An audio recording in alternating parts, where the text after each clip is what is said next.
Folk dancers చాలామంది చాలా బాగా ఫేమస్ అవుతున్నారు ఈ మధ్య. రీసెంట్‌గా నిన్న చూసుకుంటే ఫోక్ డాన్స్‌లో చాలా ఫేమస్ అయినటువంటి మాధురి రాథోడ్ అనే అమ్మాయి, ఇంకా తనతో పాటు పాటలో నటించిన ఎవరైతే డాన్సర్ ఉంటారో వాళ్ళిద్దరూ గూడా దొరికిన వాళ్ళ భార్యకి రెడ్ హ్యాండెడ్‌గా దొరికిపోయారు. ఆ వీడియో గూడా సోషల్ మీడియాలో చాలా వైరల్ అయిపోతుంది. అయితే దీంట్లో అంటే ఎవరి తప్పు అనుకోవచ్చు? వాళ్ళ అంత భర్తని ఆ సోషల్ మీడియాలో పెట్టడం అంటారా? లేకపోతే ఆ అమ్మాయి తప్పు అనుకోవచ్చా? ఎవరిది తప్పు అనుకోవచ్చు దీంట్లో? ఇక్కడ అందరిది తప్పే, అంటే ఏ విధంగా? ముగ్గురిది తప్పే. మొదటగా మనం అతని పేరేంటి, సాయి, ఈశ్వర్ సాయి. ఈశ్వర్ సాయి. ఈశ్వర్ సాయి అనే అతనికి వృత్తికి వ్యక్తిగతానికి మధ్యలో గీతలు పెట్టుకోవడం చేత కాలేదు. అలాగే నేను మగాడిని కాబట్టి నేనేం చేసినా చెల్లుబాటు అయిపోతుంది అనుకున్నాడు. ఇక్కడ మొదటి ముద్ద ఎవరు అంటే అతను. ఎందుకంటే అతనికి తెలుసు అతనికి పెళ్ళయిందని, అతనికి ఒక కొడుకున్నాడని కూడా తెలుసు, ఒక బాధ్యతలో ఉన్నాడని తెలుసు. ఇప్పుడు కొంతమంది వివాహేతర సంబంధాలు తప్పు కాదు అని చెప్తే చెప్పుండొచ్చు, దీనికి నీ భార్య అంగీకరించి ఉండాలిగా. నీతో ఉండటానికి వచ్చే అమ్మాయికి అంగీకారం అయినంత మాత్రాన నీ భార్యకి కూడా అంగీకారం అవ్వాలి కదా. అయితే అయింది అనుకోండి, మనం ఎందుకు మాట్లాడతాం అసలు? అదొక న్యూస్ కూడా, అదొక న్యూసే కాదు, అది వాళ్ళ వ్యక్తిగత వ్యవహారం, వాళ్ళ సర్దుబాట్లు, వాళ్ళ కట్టుబాట్లు ఏవేవో ఉన్నాయిలే అనుకుని వదిలేస్తాం, అసలు మనం మాట్లాడం. ఇది ఎందుకు ఇంత రచ్చ అవుతుంది అంటే నీ భార్య దీన్ని అంగీకరించట్లేదు అని. ఇంతకు ముందే మీకు ఈ విషయానికి సంబంధించిన చర్చలు కూడా జరిగాయి.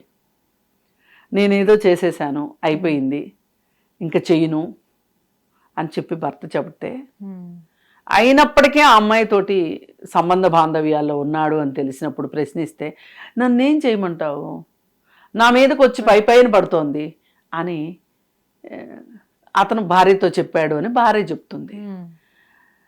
అయితే ఏది ఏమైనా అతను ఒక అన్మ్యారీడ్ అబ్బాయి అయ్యి ఉంటే గనక, అతనికి పెళ్లి కాకపోయి ఉండన్నట్లయితే, ఆమెతోటి ఏ విధమైన సంబంధ బాంధవ్యాలు ఉన్నప్పటికీ కూడా ఆమె కూడా ఇంకో వివాహ బంధంలో లేకపోయి ఉన్నట్లయితే మీ ఇద్దరు మీ ఇష్టం వచ్చినట్లు ఉండొచ్చు, ఎవ్వరూ కాదనరు అసలు. మీ ఇద్దరు పెళ్లి బంధంతో కాకోకుండా సహజీవనం చేసినా పర్వాలేదు, చెరోకి ఇంట్లో ఉండి అప్పుడప్పుడు కలిసి ఉన్నా పర్వాలేదు, మీరు ఏం చేసినా, హోటల్స్కి వెళ్ళినా ఎక్కడికి వెళ్ళినా షూటింగ్ టైంలో కలిసి ఉన్నా ఎవ్వరు మాట్లాడరు మీ గురించి. కానీ ఈ ఇష్యూలో మ్యామ్ దొరికిన తర్వాత ఎవరైతే ఈశ్వర్ సాయి వాళ్ళ వైఫ్ వాళ్ళిద్దరిని తీసుకెళ్ళినప్పుడు, అంటే దాని తర్వాత తను మాట్లాడుతూ కూడా నా భర్త అమాయకుడు, ఆ అమ్మాయే మాత్రమే నా భర్తని వలలో వేసుకుంది, మార్చేసిందని చెప్తుంది. అంటే రెండు చేతులు గలవని చప్పట్లు రావని మనం మాట్లాడుకుంటా ఉంటాం. అని ఆ అమ్మాయినే తప్పును పట్టడం ఎంత? అదే ఇప్పుడు చాలా సందర్భాల్లో భార్యలు చేసే అతిపెద్ద పొరపాటు ఏంటంటే, వాళ్ళ భర్తలు నోట్లో వేలు పెడితే కూడా కొరకలేరు, అమాయకులు. ఎంత అమాయకులు అంటే, ఇంకో అమ్మాయి వచ్చి ప్రపోజ్ చేస్తే కూడా అరే నాకు పెళ్ళయింది అని గుర్తు చేసుకోనంతగా, అమ్మాయి వచ్చేసేసి కానీ మనము కలిసి ఉందాము అంటే కూడా ఇంట్లో భార్య ఎదురు చూస్తుందని కానీ, లేకపోతే పిల్లలు ఉన్నారని కానీ గుర్తురానంతగా ఉంటారు మా భర్తలు అని ఆలోచిస్తుంటారు ఈ భార్యలు పాపం. అలాగే ఎవరైతే అదర్ లేడీ ఉందో ఆమె చాలా చాలా అవసరమైతే నా భర్తకి చేతబడి కూడా చేసేశారు అని కూడా మాట్లాడుతూ ఉంటారు. వాళ్ళు పెద్ద జానలండి, వాళ్ళు అసలు వాళ్ళని ఎన్ని మురికి తిట్లు తిట్టొచ్చో అన్ని మురికి తిట్లు తిట్టేసేసి వాళ్ళ వల్లే నా భర్త ఇదయ్యుతున్నాడు తప్పితే, నా కాపురం కూలిపోతుంది తప్పితే ఇందులో నా భర్తకి ఏ పాపం పుణ్యం తెలియదు అని మాట్లాడుతూ ఉంటారు. అసలు సరే, మొదట ఈ అమ్మాయి ఇతను అనుకున్నాం కదా ఈశ్వర్ సాయిది తప్పు. తర్వాత అతనికి పెళ్ళి అయ్యింది అని తెలుసో లేదో మనకు తెలియదు, పైగా ఈమె ఉందని ఆమెకు తెలుసు. ఎందుకంటే ఆమె జీవితంలో ఏదో ఇబ్బందులు వస్తే కూడా ఈమెతోనే మాట్లాడింది, వీళ్ళిద్దరు భార్యాభర్తలని తెలిసి కూడా ఇతనితోటి సంబంధంలోకి వచ్చింది అని అంటే ఆ అమ్మాయిది తప్పు.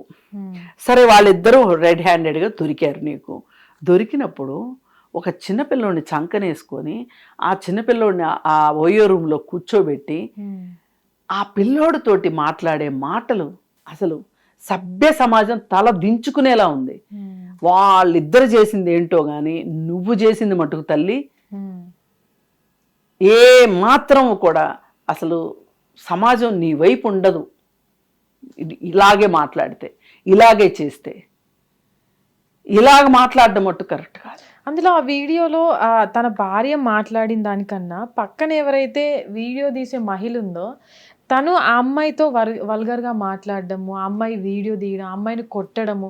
అంటే ఈ భర్తని తప్పు చేసిన భర్తని కొట్టే హక్కు ఆమెకుంటుంది, కానీ ఆ అమ్మాయిని కొట్టే హక్కు వాళ్ళకి ఎక్కడ ఇచ్చారు అని చాలా మంది ఇప్పుడు ప్రశ్నిస్తున్నారు. ఇప్పుడు ఏంటంటారు, తప్పు చేసిన భర్తను కొట్టే హక్కు భార్యకు ఉంటది కానీ ఆ అమ్మాయిని కొట్టే హక్కు లేదు అని.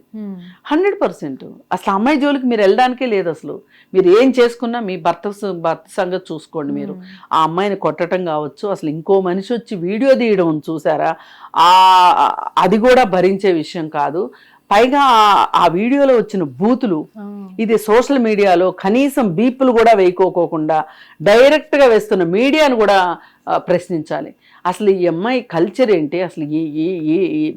ఇప్పుడు నీ భర్త పైన నీకు హక్కు ఉంది కాదని ఎవ్వరూ అనట్లేదు, కానీ ఇది నువ్వు ఇంత బజార్ని పడేసుకోవడం, పైగా ఆ అమ్మాయిని నిందిస్తూ, ఇది కరెక్ట్ కాదు అసలు. పైగా ఈమె చెప్తుంది కదా క్లియర్ కట్గా, మా ఆయన అమాయకుడు, ఆమె మీద వచ్చి పడుతోంది ఇక్కడ.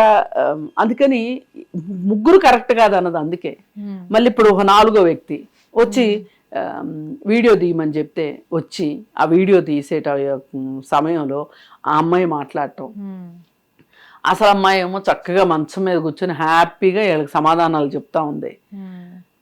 అసలు ఇది మొత్తం చూస్తుంటే ఒక రకమైన సోషల్ మీడియాలో ఒక అసలు వల్గర్ కంటే ఇంకేమైనా మంచి మాట ఉంటే, ఇంకేమైనా పెద్ద మాట ఉంటే అది కూడా వాడచ్చు. ఫుల్ వల్గారిటీ అనమాట. ఇప్పుడు ఇవాళ ఏ వీడియో వచ్చినా పిల్లల దగ్గర నుంచి అందరూ చూస్తున్నారు.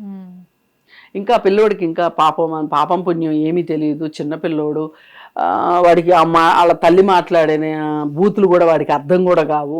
అది వేరే విషయం. కానీ అదే ఇంకొంచెం పెద్ద పిల్ల కనుక అయ్యున్నట్లయితే, పెద్ద పిల్లోడు అయ్యున్నట్లయితే అసలు ఈ అమ్మాయి బూతులు వింటే ఎంత దారుణంగా ఉన్నాయి అసలు. అసలు ఇంత ఆవేశము, నీ భర్త నీకు కాకుండా పోతున్నాడు అనే ఒక బాధలో, ఆవేశంలో ఈ విధంగా మాట్లాడటం అనేది అసలు తట్టుకోలేనట్లు ఉంది. అందులో మ్యామ్ ఈ ఇన్సిడెంట్ బయటకు వచ్చిన తర్వాత చాలా మంది మాట్లాడుకునేది ఇవన్నీ కామన్ అయిపోయినాయి. అంటే చాలా మంది కామన్ అయిపోయాయి అని చెప్పి మనమే దీన్ని ఎంకరేజ్ చేస్తున్నట్టుగా కూడా చాలా వరకు అనిపిస్తుంది. అయ్యో, ఇది ఇలాంటి వివాహేతర సంబంధాల గురించి అసలు మీడియా ఇస్తున్న సపోర్టు.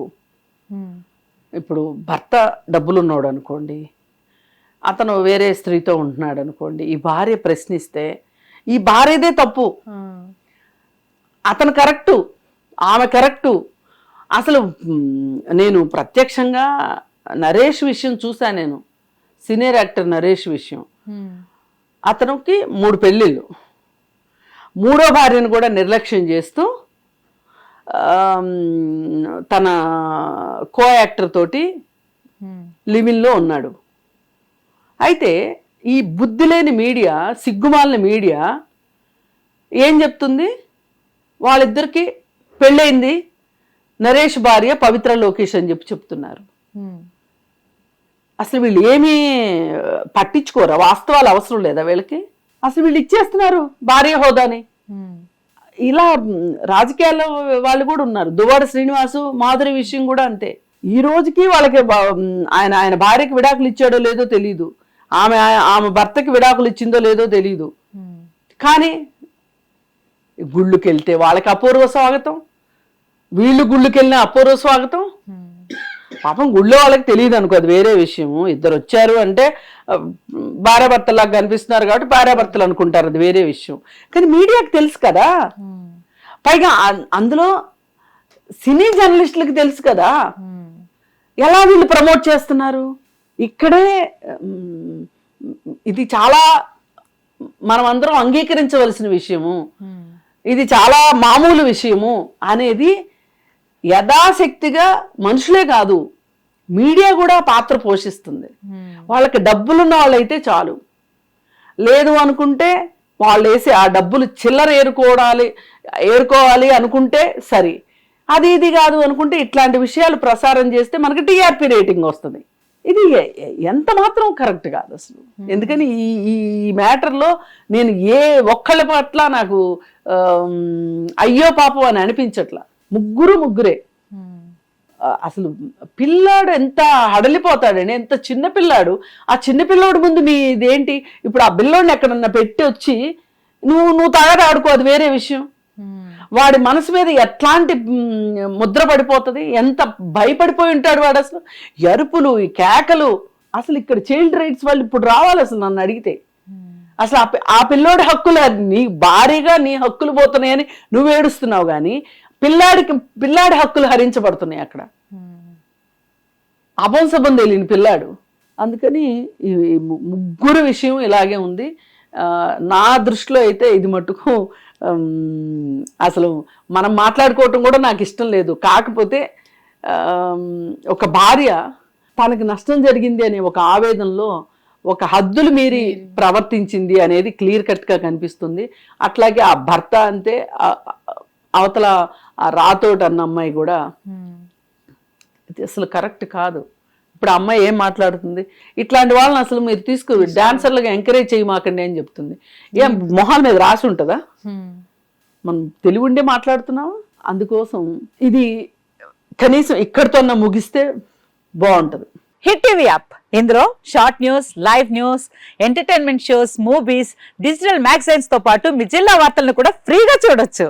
ఇంకెందుకు ఆలస్యం, వెంటనే హిట్ టీవీ యాప్ ని డౌన్లోడ్ చేసుకుని ఫ్రీగా ఎంటర్టైన్మెంట్ పొందండి. Hit TV app. Hit TV app. Please download hit TV app. Hit TV app ని ఫ్రీగా డౌన్లోడ్ చేసుకొని ఎంజాయ్ చేయండి. మీకు నచ్చిన ఎంటర్టైన్మెంట్ కోసం హిట్ టీవీ యాప్ ని ఫ్రీగా డౌన్లోడ్ చేసుకొని ఎంజాయ్ చేయండి. హిట్ టీవీ యాప్ ని డౌన్లోడ్ చేసుకుని ఆస్వాదించండి, ఆశీర్వదించండి. ఇంతమంది సెలబ్రిటీలు హిట్ టీవీ యాప్ ని డౌన్లోడ్ చేసుకోండి అని చెప్తున్నారంటే ఎంత మంచి యాప్ ఆలోచించండి.